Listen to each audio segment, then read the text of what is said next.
नमस्कार, मैं तृप्ति Bhatnagar, energy healer एवं कोच।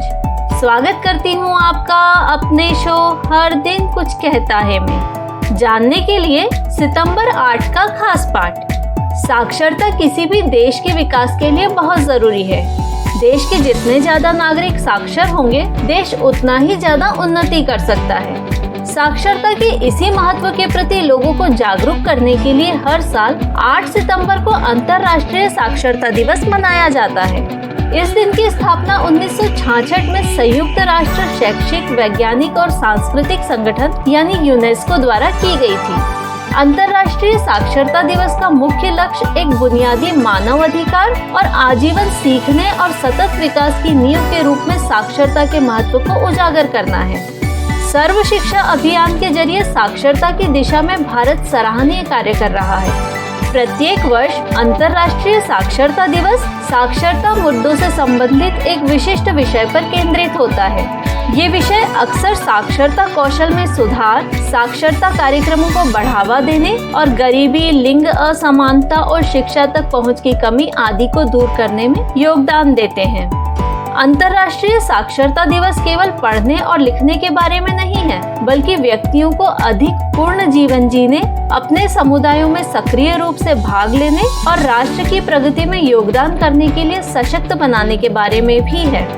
दुनिया भर में लगातार प्रगति के बावजूद साक्षरता चुनौतियां बनी हुई हैं और 2020 में कम से कम 763 मिलियन युवाओं के पास बुनियादी साक्षरता कौशल की कमी थी। हालांकि देशों, क्षेत्रों और लिंगों के बीच अभी भी महत्वपूर्ण असमानताएं हैं, फिर भी पुरुषों और लड़कों की तुलना में महिलाओं और लड़कियों के साक्षर होने की संभावना अक्सर कम होती है और इस अंतर को दूर करने के प्रयास निरंतर जारी हैं। उच्च स्तर की साक्षरता वाले लोगों के पास बेहतर रोजगार के अवसर और उच्च आय होती है, जो गरीबी को कम करने में योगदान दे सकती है।